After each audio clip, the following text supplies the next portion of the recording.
Good evening, everyone. It is your host, Malik Washington. How's everyone doing this fine day or evening, wherever you all reside? I know that I pretty much changed my background for the most part because it's a little situation going on in the other room. So I'm going to use this room as the background for my uh, episode for today. But I hope everyone is doing well.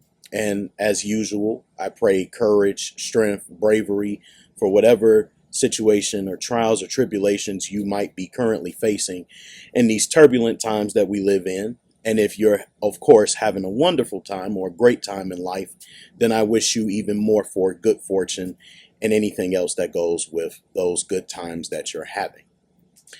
It is hot as hell today, and I am not wearing my beret. I would wear it, but I'm not going to take any chance in this heat because I can't stand heat. Neither can I stand summer. So to those of y'all that love summer, forget y'all. I can't stand it. I hate it with a passion. If I had the ability to actually skip summer, and even though I know summer is required just like any other season in the world, but summer can't stand it.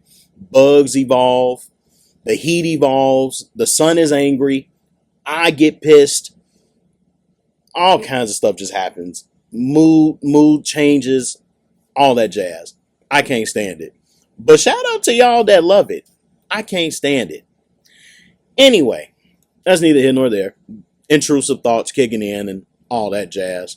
But in any case, this episode is actually directly to the men.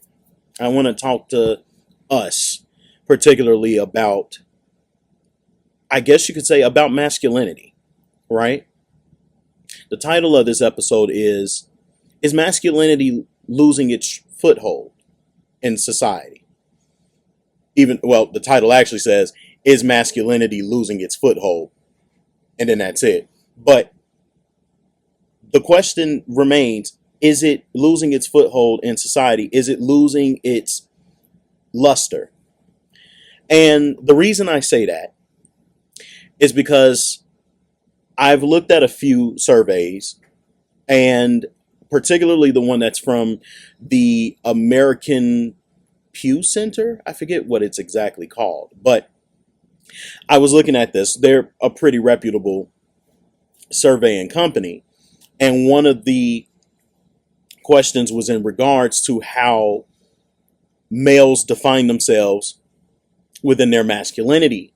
And it said about 42% of men define themselves as highly masculine, but a good majority feel that they don't know how to define masculinity, which is fairly interesting because particularly in 2026, there's a lot about the male mind frame and the male lifestyle that has been altered or changed or perceived differently. And depending on which groups of men you talk to, not every man looks at masculinity the same, right? If you talk to a boomer man, he's going to look at masculinity in a traditional sense.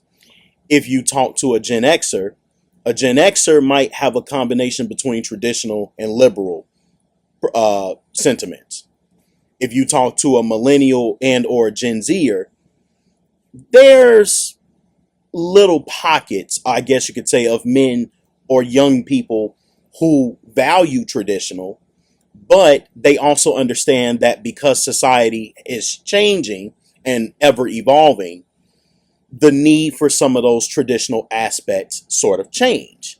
And that's not to say that tradition has died, but rather traditional ideals have become equalized. So what do I mean by this? If we look at society today, we know that feminism fought, a perfect example, for women's right to choose. Moreover, women's ability to have the capacity to actually go for what it is they wish to pursue in life. And there's no constraints, penalties, or punishments for going to do so, as it was a hard time for women to do so back in the, let's say, the 1800s on up, and obviously even prior to, because men created a framework around certain dispositions that they believe in being more valued as opposed to women going into different things that they don't feel is necessary for women to get into. A perfect example would be going to war, getting educated, um, voting, paying taxes, things of that nature. Those were typically things that men of the Western mind frame were more prone to do as opposed to women.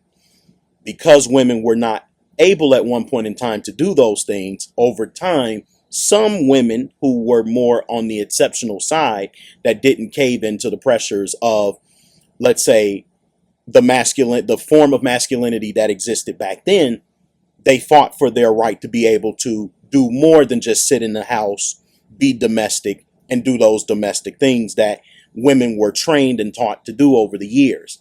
Now that that has altered, and women are now given the ability to be hypergamous, autonomous, educated, innovative, and the option to do things that pretty much men have already had the natural ability to do, the conversation is different.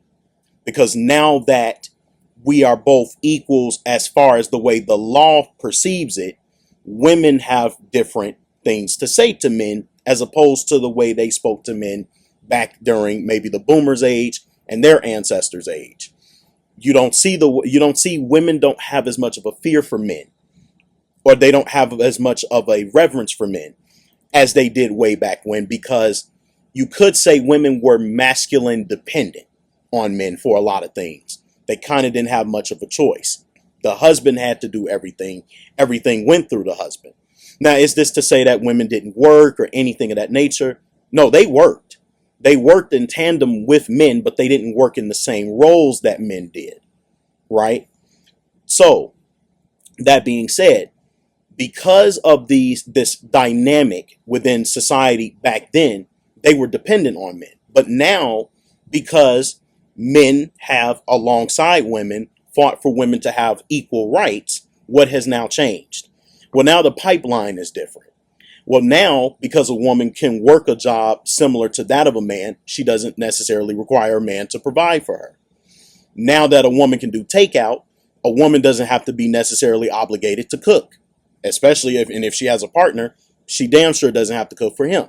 She could just buy food and they can both eat off of whatever these restaurants are offering or whatever the case may be. Right? Of course, there's always been the hiring of professionals for both men and women, but women can just exclusively, without being in a relationship, just have a professional come in and do repairs for them or whatever the case may be, instead of depending on a man to do it for them. All of which was more prevalent back then in comparison to today, because now society has moved towards a converging of roles, gender roles.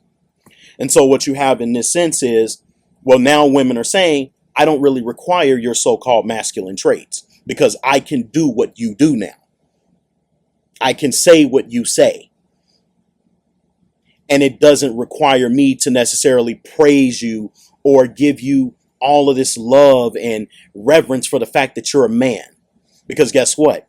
I'm now able to do those things on my own. So the conditions have set this precedent that women don't have to utilize men for what they are worth and what they deem themselves to be. So now men are kind of in this position where we're now having this culture war with each other, of course.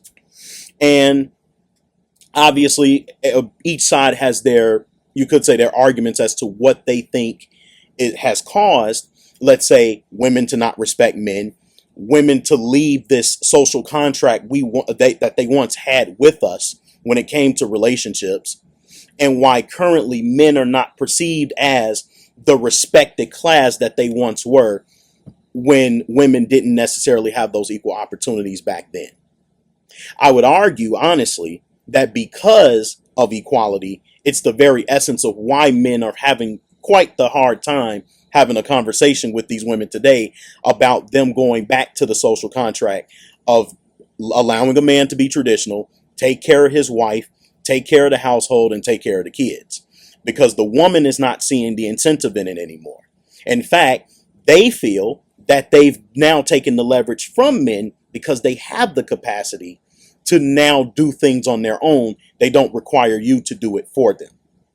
The question now becomes in this instance, well, if women no longer require these traits from men, and they've always possessed them, but they were placed in a disposition where they were prevented or hindered from doing the things that men already were doing, the question now becomes for men, what makes us uniquely different from women now that women have been given complete open access to do the things that we're currently doing now?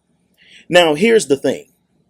Masculinity, and this is just from me to y'all. You all have your perspectives. I have mine. And I'd love to hear your perspectives and what you think about this, or I'd like to hear what you have to say about it. Now, here's how I'm looking at it. Masculinity, to me, has its intrinsic values. There's a lot of things in men that we notice intrinsically, or we should say inherently, that is more centered towards us as opposed to women, even though both can overlap. So what do I mean? Men and women can have a sense of justice. Men and women can have a sense of integrity. Men and women can have a sense of peace. Men and women can have a sense of hard work. Men and women can have a sense of nurturing. Men and women can have a sense of bravery and wanting to fight and protect and all those different things. Men and women can have those things, and those are not unique to each other, right? The thing is, but the main question is, what then defines a man or what defines a woman if they both possess values that they both have the capacity to possess? These are clearly just human traits that both have the capacity to possess, but what makes them uniquely different? Well, one thing we know for certain, biologically speaking, we're clearly different. And let's make that succinctly clear. Men and women are not exactly the same. They're not absolutely the same. They never have been. They never will be. We think differently. We connect with emotions differently. We exude actions differently. And what I think ultimately separates men and women from each other is not necessarily those values within themselves, but rather in how we orient them and how we express them. A perfect example is like in the way men discipline children as opposed to women, the way men vote as opposed to the way women vote, the way men perceive relationships versus the way women perceive relationships. There are different values inherently that we, even though we may both possess them, but we orient or think of them in a different context. Typically for us, we think of them more logically. Women can think of them more emotionally. Now, is this to say that women can't be logical? No, it's not saying that at all. Obviously, women can be. They have the capacity to be if they're trained up to do so. But on average, women are typically more prone to their emotions than anything, and men are typically more prone to logic. But nowadays, because the lack of fathers in homes, and sometimes the lack of emotional stability that isn't trained up in some of these young men, a lot of young men are very emotionally unstable, right? So they have more of the tendencies like women do, but they're still young men nonetheless. So this goes to show both sides can overlap, but the question is, what do they more so inherently gravitate towards? Men tend to gravitate more towards things such as burden, hard work, providing, believing in oneself, improving when one fails or loses. And see, I'm sweating right now. In any case, but I have the air conditioner on. That's neither here nor there. Point being is, yeah. So they gravitate towards these things and they orient them differently. Can women do the same thing? Yes. But there seems to be more of a prevalence where men seem to value it so vehemently that they embody it. They embody it. They talk about it. It's a part of them. It means something to them. Women are or femininity is more so it typically gears towards being soft, being nurturing, being educational, cultivating things around them, making sure to uplift, always trying to see more of the graceful side of things, if that makes any sense. Even when men tend to be harsh, or they want like to get straight to the point and penalize you when you do something wrong, women kind of want to be like, well, why don't we give them a second chance? That sort of thing. And of course, both can definitely overlap. That will always be the case because we're human, right? Not every single man and or woman is exactly the same, right? But that's not what we're arguing here. The question is, given that we both have shared traits, what uniquely makes a man so different that when he's navigating this shared reality, now he has to redefine where his masculinity is most important. And I think the problem that we're having in current society today is a lot of men don't really know where to orient their masculinity, because everyone is now pretty much looked at as having equally shared traits, because the doors have been open.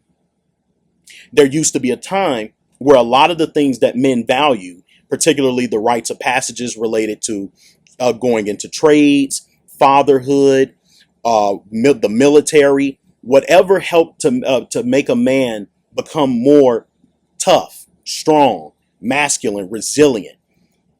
Those things were set clearly by precedents, and you could say events that we've allowed in society in order for men to be able to exude those qualities, right? So for a perfect example, when women weren't equal, men had the ability to be able to have women be the domestic partner. And that was the assigned role she had. Whereas him, because she was given those assigned positions, right, those assignments, and she was dispositioned in that way in society, men were then given the leverage to do what? To then become providers, to then work hard, to then take care of their families altogether, to make sure that their kids were well fed, to make sure that the wife had somewhere to a place to lay her head and be able to live her life the way that she wanted to, so long as she made sure to take care of her familial duties.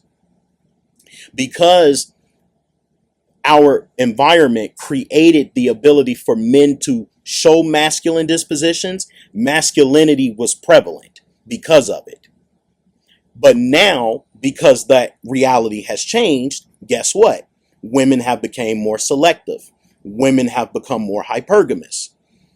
You making the salaries that you make, for some women that make six figures and above, it's not enough for them. So now they're thinking in their minds, well, I want the top of the crop, or the cream of the crop. I want the best of the best because of what I worked hard for. I'm educated. I make a lot of money.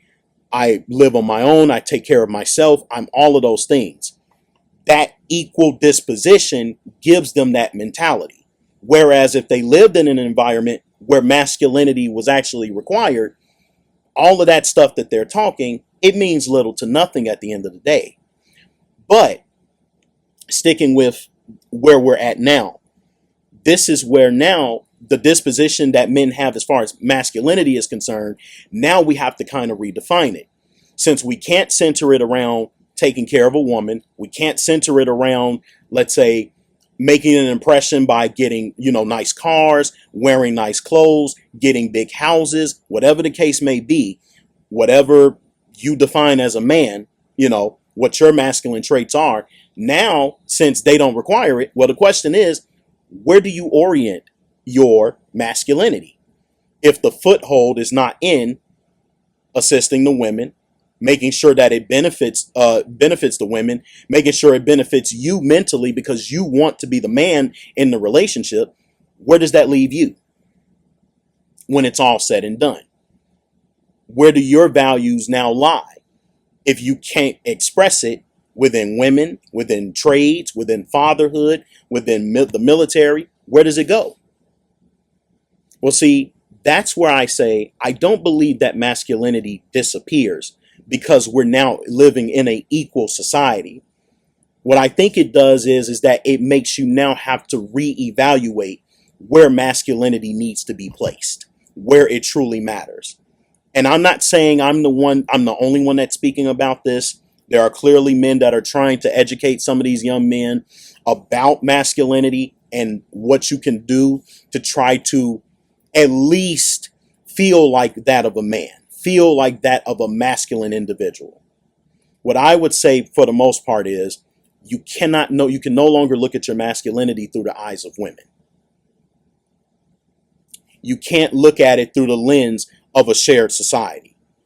You have to look at it through the lens of your father that's in your life, the male figure that's in your life. And let's say you don't have a male figure at all. Maybe perhaps you were raised by, I don't know, maybe the women in your life. You may have to find masculinity through your moral compass, or maybe even through some other books that were written by men who have a certain scope or direct value in life that they feel makes them like that of a masculine individual. Now, am I saying that it has to be done in the traditional sense? Not necessarily, but everyone's dynamics is different.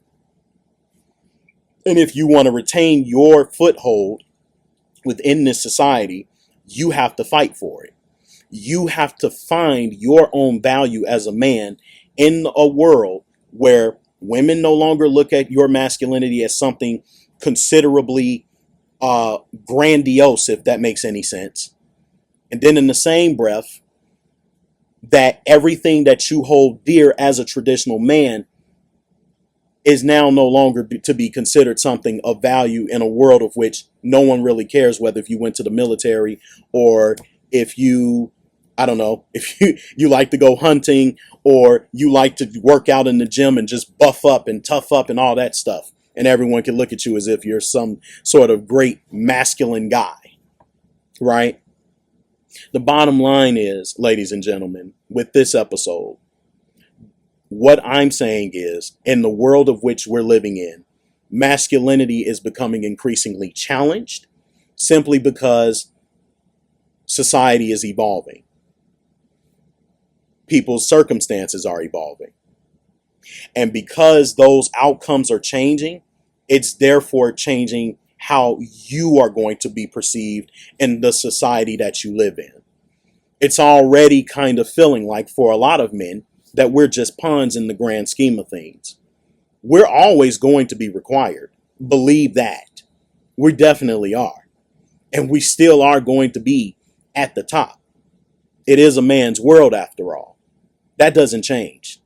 But what is changing is how you're orienting yourself around the circumstances that you're in. You either have to adapt to the situation, or you have to fight like hell to retain your values and orient them towards a masculine center and never falter on that. Because irrespective of where society takes us, we will forever be men. We will forever be strong. We will forever fight for the world of which we created. It is who we are. It is within our nature. It is within our being to intrinsically want to assert who we are. And when those values have no outlet, what happens to us? We lose vision, we lose sight, we lose purpose. We don't know what to do with ourselves. We become irate, and then we do harm to others because we're lacking in that purpose. Now, women, they have their own fight, and you can't worry about if what you're doing is making that impression to women. What I always say is, if you stay within your purpose and or if you don't know what your purpose is, you need to focus on utilizing practical ways to find what your purpose is in life. Once you do that, everything else comes along with that. So I'll leave that there. Ladies and gentlemen, my name is Malik Washington. I hope you enjoyed this episode and it provided you some insight. Have a good day or good night wherever you reside. I thank you for listening if you got this far. Comment, like, subscribe to this channel. What's your perspective? Do you believe masculinity has lost its foothold? Or do you think that it's still here? Do you think it disappeared? Or do you really not give a shit about the conversation? I don't know. But let's hear it. All right, people. Take care. Peace.